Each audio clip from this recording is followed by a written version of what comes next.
I'm Dr. Carol Probstfeld, President of the State College of Florida, Manatee, Sarasota. Today is our first episode of SCF On Campus on our beautiful Venice campus in South Sarasota County. Venice is one of 4 campuses of the State College of Florida. Our campus in Bradenton will be celebrating the opening of our new Library and Learning Center in January. Our campus in Lakewood Ranch is the home of our Human Patient Simulator Lab. We'll be visiting that in another episode. And our newest campus is in Parrish. We'll be developing in the next 3 to 5 years.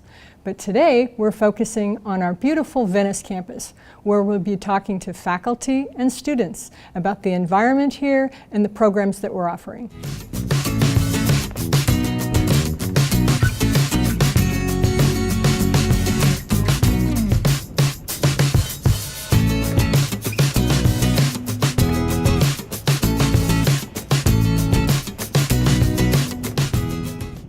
Welcome back.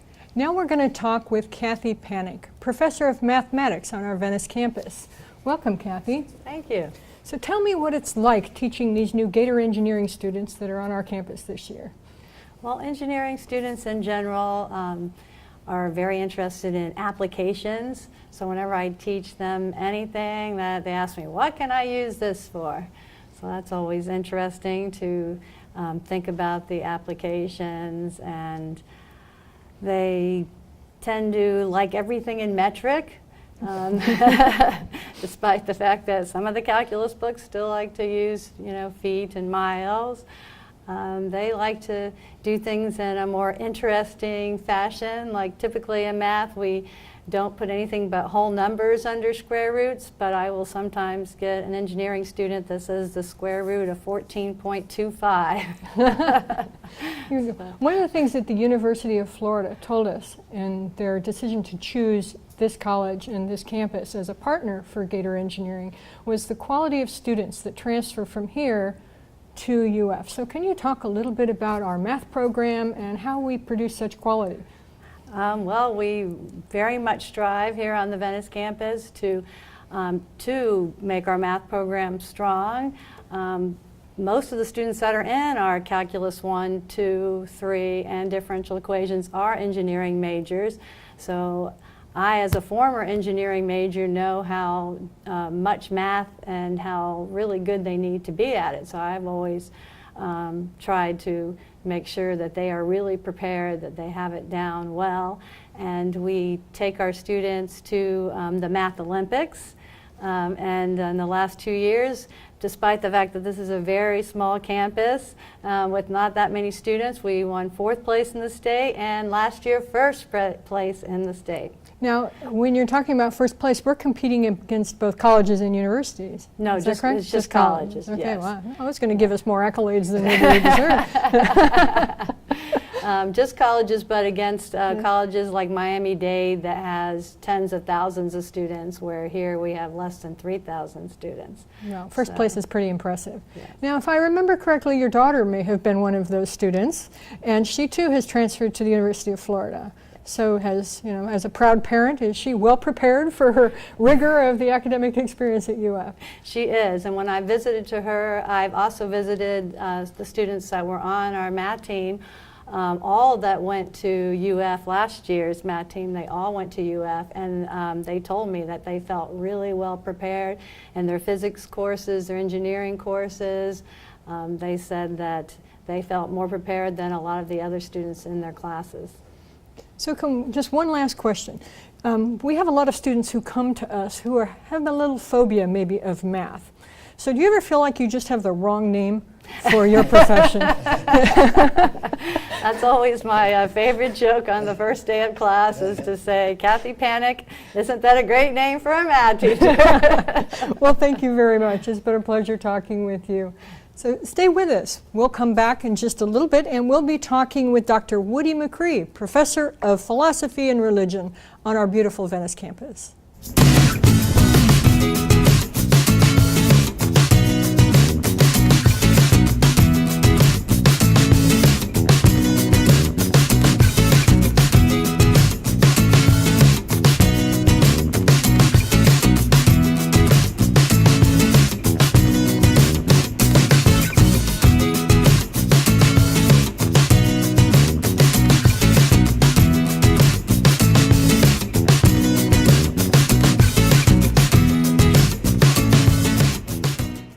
welcome back to SCF On Campus with Manatee Educational Television. We're sitting here pond side near our walking trail to talk with Professor Woody McCree. Woody is the professor of philosophy and religion at the State College of Florida, and I wanted to get a little bit of insight from him, for you, about how this creek came to be and how we use this incredible environment to support the academic programming at SCF. Very good. Thank you. Dr. Swanson and I, the biology professor, have worked very closely together over the years. We have a campus Venice green team that also works on environmental concerns with educational issues and sometimes actual plantings. But Dr. Swanson and I both use this area in our classes. He does water quality surveys and fish population studies and things like that. I tend to use it more for training in native plant landscaping. The goal is to support wildlife. We have really two kinds of areas on campus. We have the natural areas, which is the pine flatwood that's kind of in back of the campus, and we actually have used that educationally. I know I have an environmental philosophy course that we started several years ago, and we teach them about the natural ecosystems of Florida, and so pine flatwoods would be one of the baseline normative ecosystems. But then that one is useful to, for example, I will tell them about what that is, but then we go to Myakka State Park where we get a fire ranger tour, and we see the benefits of burning. This one we can't burn because we're too close to campus. We tried a few times, but we couldn't get it arranged. So we actually have simulated burns by doing a few prunings here and there where we try to remove some of the vegetation because you want open space that creates new grasses and new pine trees to be able to grow. So we would take them out there, then you take them to Myakka State Park where they see the benefits of a burn and the increase of biodiversity that comes with the burning of the pine woods. Oh, interesting. Yeah, so that's one. Yeah, that is, the students really learn a lot from seeing the two sites. But then on campus, besides the natural areas, we have these areas that we've created. They're called wildlife corridors, that where we have a lot of habitat loss over the past many years, and there's a biologist named Doug Tallamy who does really, really good studies on this. But in general, in order to support pollinators and other wildlife, it's best to work with native plants that are local to the region. One, they're adapted to the reality of what Florida is, so they have a better chance of living. But then also they're host plants for butterflies and pollinators. So we've had a series of years where step by step we add more native plants around the fit trail. I think I saw you out tending to some of the new plants that you planted. Yeah, last year we had a drought and I was kind of schlepping some buckets of water to keep the hickory trees alive. But you also received a grant, didn't you, to plant some yes, native species? that was the biggest planting, and that is on that side over there.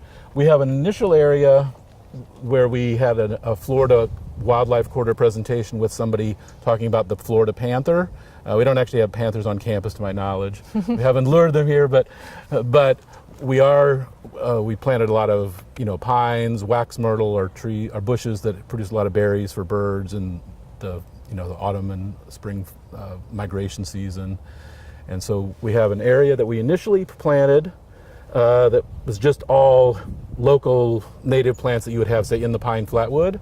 But then for that second project that you mentioned, we went a little bit wider, and sort of we got things that are more adapted to really harsh soil, because basically you might have noticed that Florida lawns are pretty brutal. Yes. And you can't just take something that would normally grow in the woods and plop it down on a Florida lawn. So what we did was we found things what you might call coastal subtropicals, and one of the really pretty ones that you can see if you walk around is red-tipped cocoa plum, and they actually have fruit on them that's edible for both us and raccoons and other things. But yes, we did get that grant, and we planted there's a large swath that is going wild, and that was done for several reasons. One was to help save the water, because there was an area there that was just lawn grass, but it was being watered. There was a sprinkler system. So by letting it go native, we did have to do they did extensive watering for the sprinklers for the first spring to get them established, but after that they turned off the watering.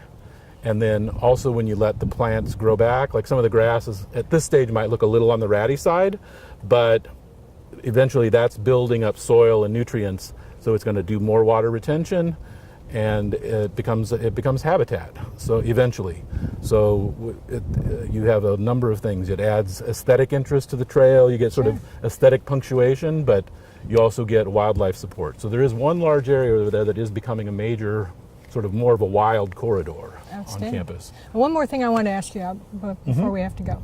A couple years ago, we put a bat house on campus. Have we been able to attract any bats yet? You would have to ask Dr. Swanson about that. Okay. To my knowledge, that has not happened. Apparently, they're very, very fussy in where they want to live. Where they want to live. You got to get the angles just right in terms of the rising, the setting sun, and things like that. But probably, though, as we have more and more habitat loss, there probably some things will show up and take advantage of it. So.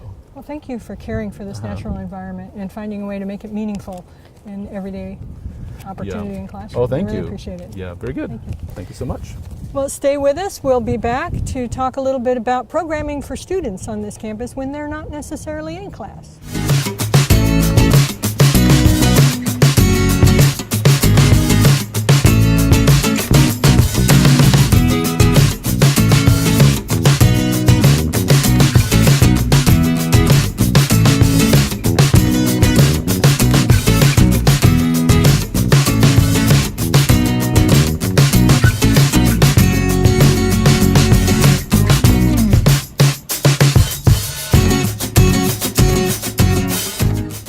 Welcome back to SCF On Campus with Manatee Educational Television. We're standing in front of our student union talking to Student Life Advisor Driss Stephen. Now Driss, you're pretty new to this campus, but you have a lot of things going on already for students. So could you tell us a little bit about what some of those initiatives are? Sure. Some of the things that we've been trying to bring in since I've been here is rebuilding our SGA and trying to get more students engaged in student government. For people listening, SGA is? SGA is Student Government Association, which we do have our individual SGA here on the Venice campus. Yes. And we try to get our student body engaged in some of those things that the SGA is involved with. And so that involves the clubs and organizations that we have here on campus, having communication with the leadership on campus and the broader college community. And what would you say is the most active club on campus? Right now, probably the Student Veterans Association. We have a pretty good base of student veterans here on campus, and the SVA is very helpful in terms of volunteering for events and participating and really trying to get out into the community and do a lot of service projects.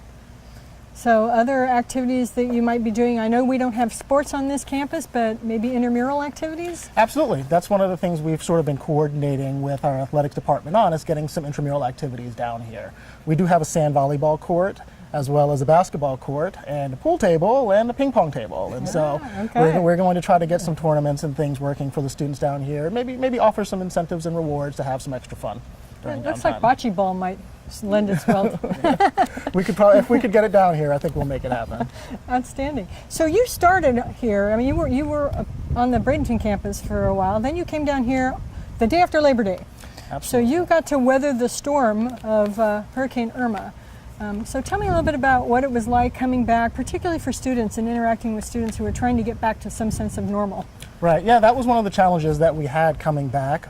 Our office, the Office of Student Life, provides a lot of support for students in all of those non-academic situations. So there was some academic support. We tried to make sure that students were able to take time to get back engaged with faculty, get back into a normal routine. But we also had a number of students that were still without power. And so we did try to make the facilities here available to them so that if they needed to catch up on classwork with computers, if they needed to charge laptops to get work done. We partnered actually with some of the local community agencies here. So our UFit gym up the road did offer their showers for students that maybe were without water, free of charge to come in and clean up if they needed that. But mostly it's providing the support, making sure our student food pantry was stocked for students that may have been experiencing food insecurity, not able to replenish their stocks at home because grocery stores weren't replenished yet, and things of that nature. So let's talk about that for just a minute, because I think a lot of times people don't really know that we have students on our college campuses who are struggling with providing the basic everyday needs that they have. So we have these food pantries, and Thanksgiving is coming up soon. So do you have something in mind to help store up that food pantry before that? Absolutely. We've already started kind of putting out the word here on campus as far as trying to get some donations in to stock up before the holidays. We do have specific lists of things that the students prefer, but we'll take whatever we can get. And we've had some exposure, both here and on the Bradenton campus, and so that's been great, getting community support, having people, that have seen us talking about it and seen our promotions, as well as knowing students on the campus talking about it. And they've brought us tons of stuff, and so, we want to make sure that we are stocked as well as possible so that all of our students have the opportunity to enjoy the holidays with their family and not have to be concerned about, food or making sure they can get a meal on the table for themselves and their families. So we've been studying retention a lot lately, and the number one aspect to retention that sees that students can be successful is their involvement in those extracurricular activities, the kind of things that you're involved in. So I can't say thank you enough for all the things that you're doing and the programming that you're doing. Is there anything in particular that you're doing now for students that is most exciting to you? I think you have something new coming for Halloween, if I understand correctly. We do. We have a couple of bake initiatives coming up here at the end of October, from the 23rd to the 27th. We do have Pop Culture Club hosting our haunted house activity, which is they're using actually as a fundraiser, and a portion of those proceeds are going to go to Spark, which, if I recall, which I don't recall what the acronym stands for, but I'm sure we can get that information. But they run every evening, and so they won't scare you too much, but you want to exercise caution if you're bringing children. And then we also have our fall festival coming up, which is an opportunity for our clubs and community organizations to get out, kind of a big campus celebration to kind of ease the stress before we head into finals. But that's also going to be a fundraiser, and that's going to go to another charity, Rain's Inspiring Change. So we're trying to incorporate service into having the fun, but also keeping students engaged on the campus. Oh, great. Thank you for supporting our students. I really appreciate it. I'm sure they do too.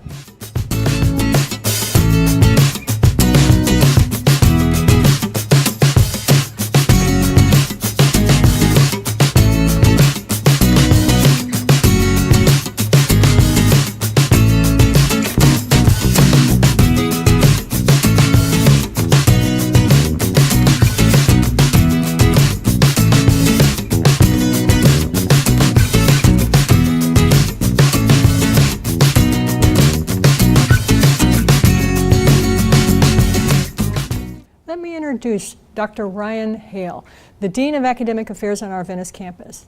Dr. Hale has been on this campus for about a year. He's the lead administrator here, and under his leadership, a number of very, very significant signature programs have started. So, Dr. Hale, can you talk to us about these programs? Certainly, Dr. Probstfeld. First off, being able to oversee these different academic programs and the signature programs going on here has been really exciting because it gives our students a ton of variety of things they can experience here. In the past year, we've gotten underway a veterans-only program where we have some courses that are meeting that are enrolled fully by veteran students. And they share their different experiences. This fall, we have speech and an English 1101 class that are both slated for veterans only.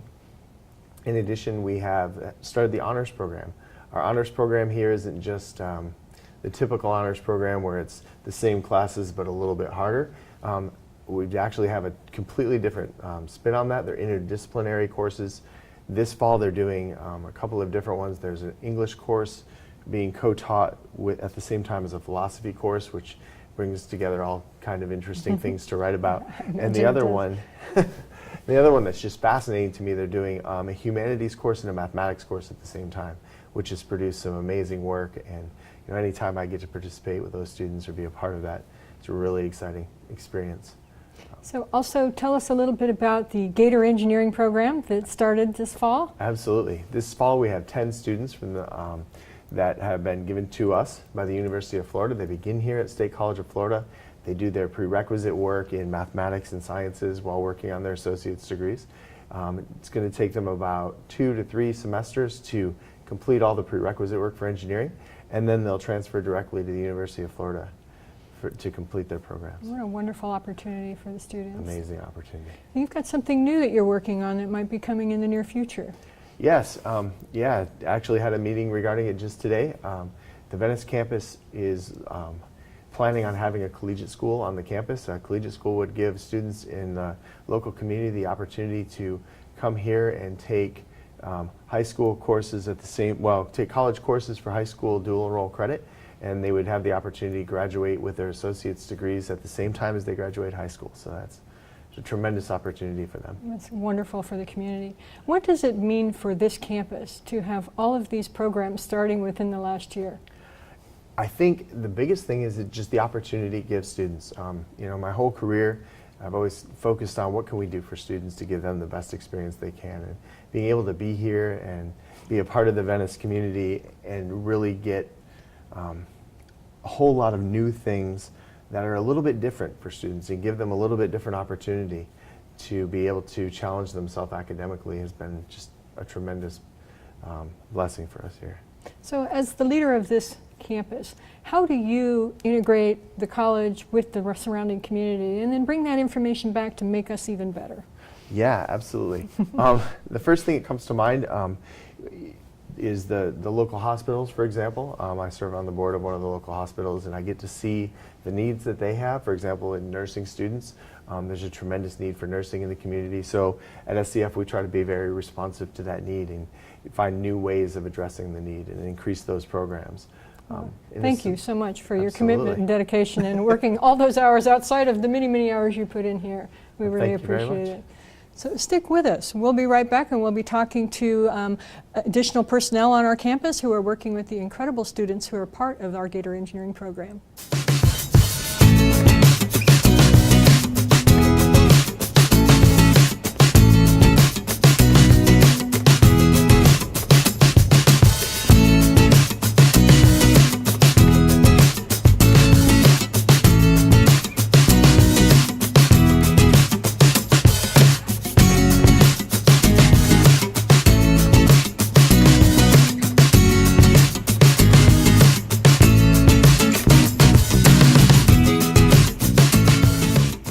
Welcome back to SCF On Campus in partnership with Manatee Educational Television.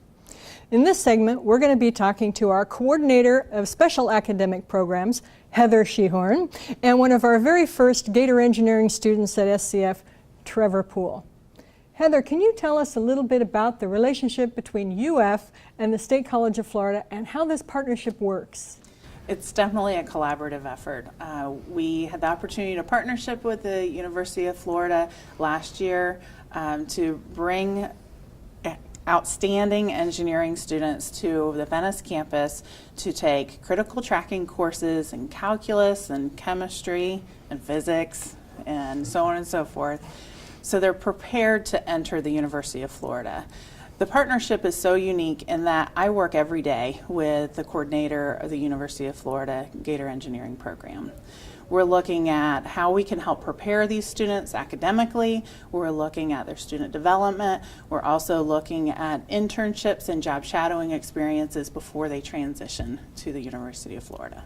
And you're also working right now collaboratively on recruiting the next class of Gator Engineering students. We are. We've had several information sessions. We've added a few additional information sessions.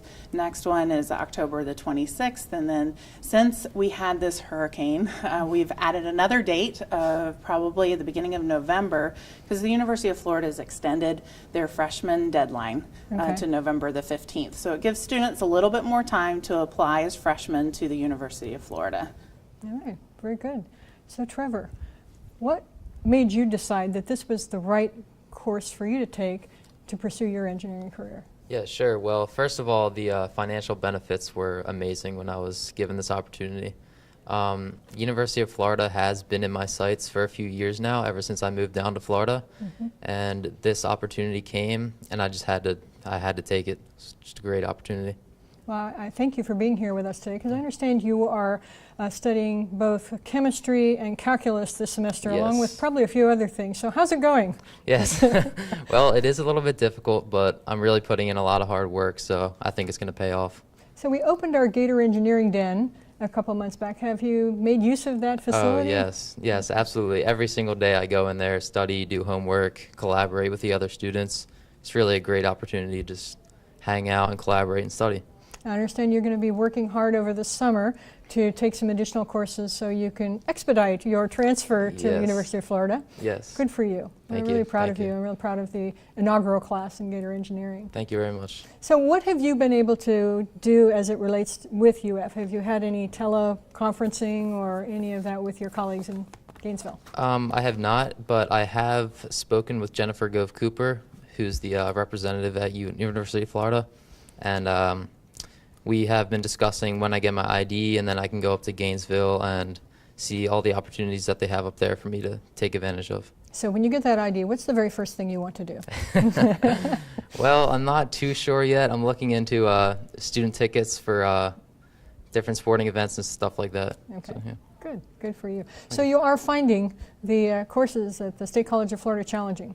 Yes, they are challenging, and I think Good. it makes it more challenging that we have a small class, and which is beneficial for me personally because teachers can really check in with your progress each and every lesson, unlike having a big class of over 100 kids and you don't get that personalized feel. Well, it's our goal to make sure when you transfer to Gainesville that you are prepared. Not only are you prepared, you're well prepared. Yes, absolutely. Thank you.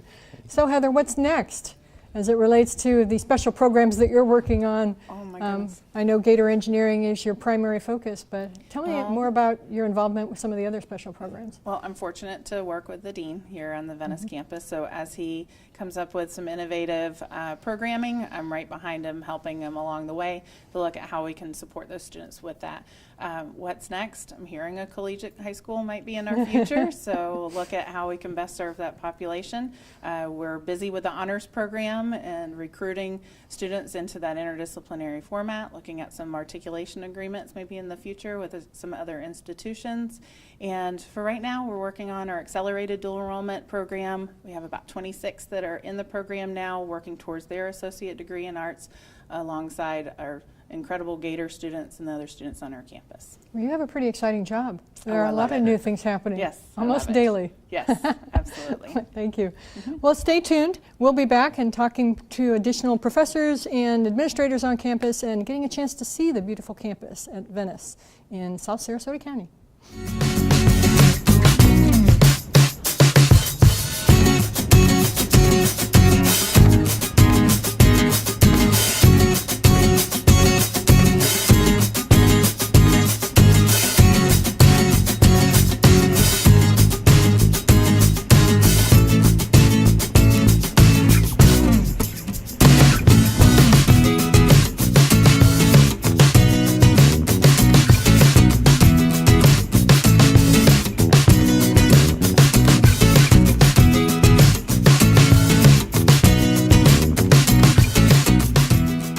Welcome back to SCF On Campus with Manatee Educational Television. I'm here talking with Chris Wellman, the Director of Facilities and Public Safety, and we're on our Venice campus at the very entry. So Chris, can you first tell us what makes this campus unique? Well, it's like a wildlife preserve for us. We have 100 acres here.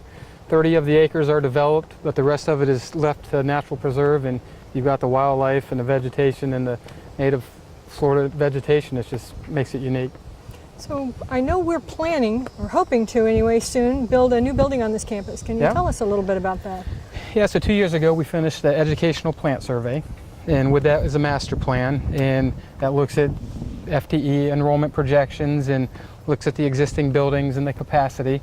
And what came out of it is we have a need for additional science lab space, and we do have it's called Building 200, and that's our existing lab space, and it's basically got 5 labs, general labs, and with our science and engineering and technology programs developing, we have a need for more sophisticated lab space. So this building will accomplish that, both chemistry and physics. So it will support our Gator Engineering program, Exactly. our nursing program, and maybe our baccalaureate degree in partnership with USF. Yep. And we're looking forward to all of that. Roughly 9,000 square feet. I think the total budget's around $3.5 million. Now, lab buildings are usually a little bit more challenging to build. More challenging and definitely more expensive. with all the infrastructure, hoods, that type of thing, ventilation. So what is the planning process for something like that? Yep, so we'll go through a design process, and that's getting the end users, the academic, and basically program the space, determine what the needs are, the size of the space, and then go through a full detailed design, produce construction documents. For a building of that size, probably 7-8 months. Then we'll bid it out, take it to the board for approval, and go into construction, and I'd say to be conservative, a year to finish that. Well, we're looking forward to that. Yep. This is a beautiful campus with a lot of trees, beautiful vegetation, wildlife. How did you go about with your team preparing this campus in particular for the impending storm Irma, or Hurricane Irma? Yep, so regardless if there's a hurricane or not, every May, which is the start of the hurricane season, we kind of go into this automatic pre-hurricane preparedness mode, and you're making sure your gutters are clean and your trees are trimmed and you're stocked up with fuel and sandbags, and it's just all preparation. And you have a good communications plan, that's pre-storm, and then you have a good plan to get back everybody together at post-storm and get back and get things back to business. I was particularly impressed with the hard work of you and your colleagues in the facilities department after Irma. Even though we were very fortunate in the impact, Absolutely. There was a lot of work to clean up those things that we did experience with downed branches and the various debris about campus. So yeah, you remember we had about 3 days of prep, and then we closed, and then the crews got back here, and we had a good 4 days to get things safe and cleaned up, and we got staff back on that Friday and students back on that Monday. it was an outstanding job. Well done. Yeah, or it goes to the staff. We had virtually 98% of the staff show up after that storm to get back to work, and that was incredible. So for a campus of this size, 100 acres, how many folks do you need to maintain this beautiful environment? Let me put it this way. How many people do you have to maintain this beautiful environment? All 3 campuses or this campus? This campus.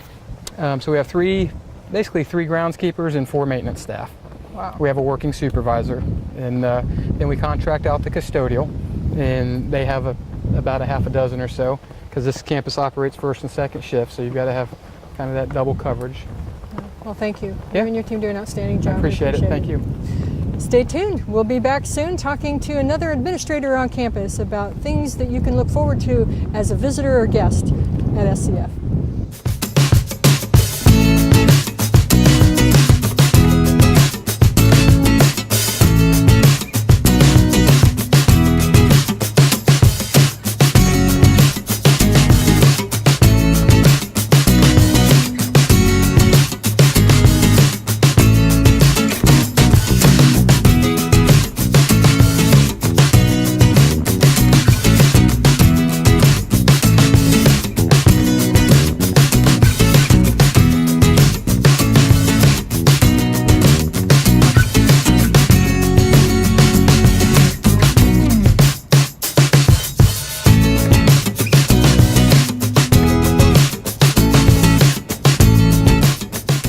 Welcome back to SCF On Campus with Manatee Educational Television. I am now joined by Assistant Professor of English and the Honors Program Coordinator, Dr. Frances Auld. Frances, can you tell us about Honors Program and why it's a little different than the typical Honors Program? I'd be delighted to. The SCF Honors Program is interdisciplinary so that you have both a more sophisticated, in-depth exploration of coursework and of subjects, but it's interdisciplinary. We literally have 2 professors who are present in the classroom, and they're engaging one another's ideas from 2 different areas of research.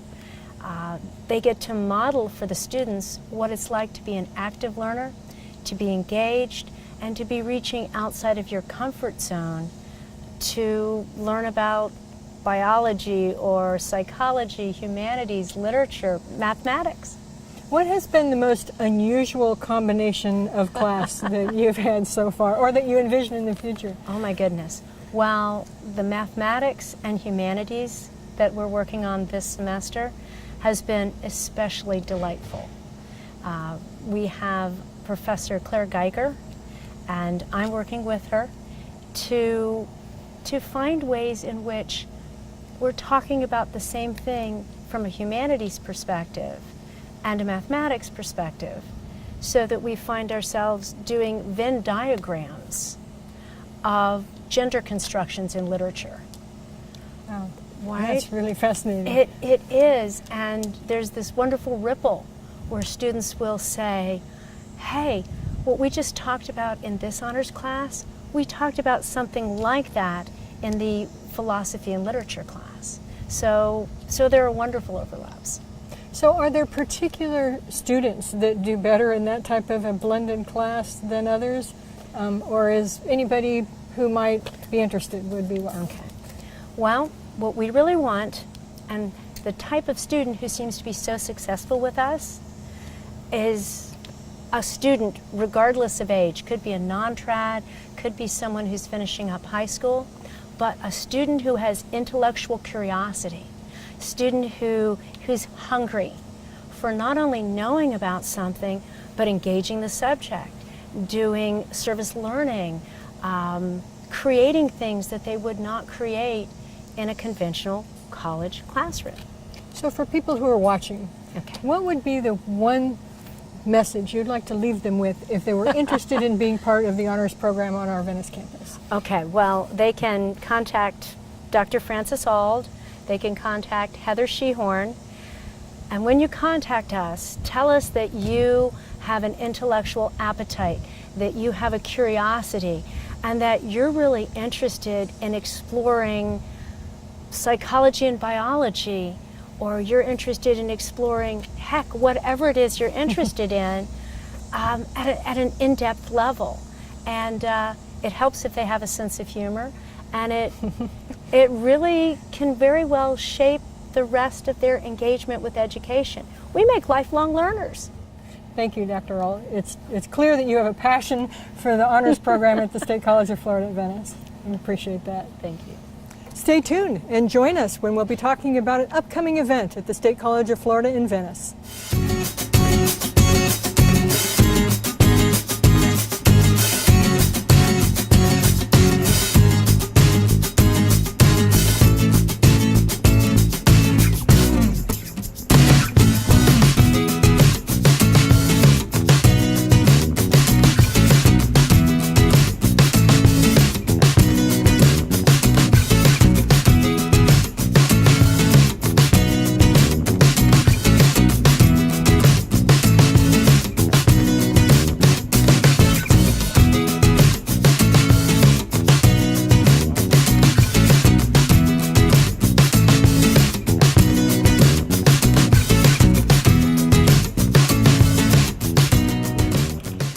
Welcome back to SCF On Campus. I'm standing under the Performance Pavilion on our beautiful Venice campus with Cassandra Holmes, the Executive Director of the State College of Florida Foundation. Cassandra, this year we're celebrating our 30th year of Evening Under the Stars. So can you tell me a little bit about how it started and what 30 years means? Well, it started in 1988. And we're celebrating our 30th anniversary on April the 7th, 2018. And the reason why this event is so special, it is the Venice Communities event and our regional partners and our fantastic sponsors. And we would encourage all of you that are interested in a sponsorship, if you would please go to our website at scf-foundation.org. And we will be selling tickets in the month of February. And no standing in line tickets are $30.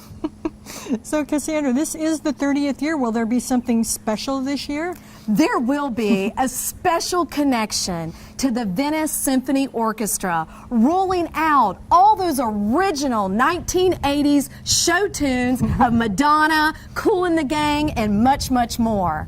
So Cassandra, most importantly, with these types of events, we're raising money for students and programs. So can you talk a little bit about what programs and what we've been able to do for students over the 30 years that we've been conducting this event? Well, we really work hard at the foundation, and our board of directors have events like these in communities to support and connect our donors, our regional partners, to our outstanding students, faculty, equipment needs, scholarships, and capital initiatives. So Cassandra, in the past we've had, what, 1,500, 1,800 people here for this event? Yes, we have. Do you have a goal for this year? Yes, we would like to hit 2,000 people, and I really think that we can. Rolling out all the stops in our partnership with the Venice Symphony Orchestra, and what's so wonderful about having the orchestra here is they do let our students play alongside of them. And our students also, our big jazz band, will be kicking off the performance at some high energy, really rolling out the celebration of the 30th anniversary of this community's support for the college and our students. So this program has been taking place for 30 years, and it takes a lot to make that happen. Have there been individuals or organizations that have been at the core that has given this life for 30 years? There really has been. Ed and Betty Campbell and the Campbell Family Foundation has underwritten the cost of the Venice Symphony Orchestra. We are very appreciative of that. And we also have a lot of community businesses and support in South County that really reach deep in their pockets, and a Gulf Coast Community Foundation has also been a continued partner in this particular event. It is nice to see year after year that we have companies and organizations that keep coming back, and they bring their staff and they bring families of their employees, and it's nice to see. It really is. We're very appreciative of that. Well, I can't wait. It's one of my favorite evenings of the year, and to see the entire lawn behind us filled with people here to celebrate this institution and our students is really as good as it gets. Thank you. Thank you.